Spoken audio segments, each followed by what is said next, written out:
মুসলিম বিশ্বের দ্বিতীয় বড় উৎসব ঈদুল আজহার সম্ভাব্য তারিখ নিয়ে চলছে জল্পনা কল্পনা।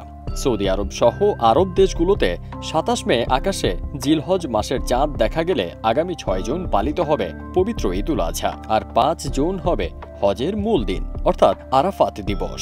ওয়ালটন আবারও মিলিনিয়ার অফারে ওয়ালটন ফ্রিজ কিনে আপনিও হয়ে যেতে পারেন মিলিয়নিয়ার। মিলিনিয়ার ছড়াছড়ি দেশ জুড়ে, এটা শুধু ওয়ালটনই পারে।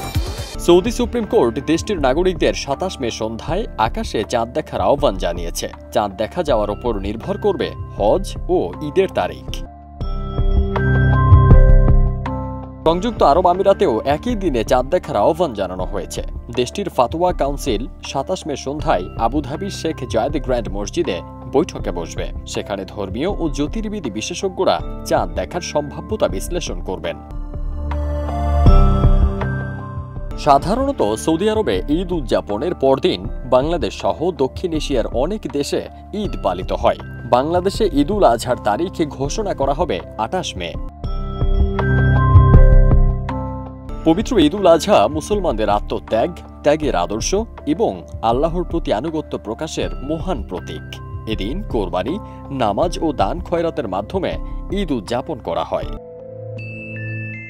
ফারদিন সানি, দেশ রূপান্তর।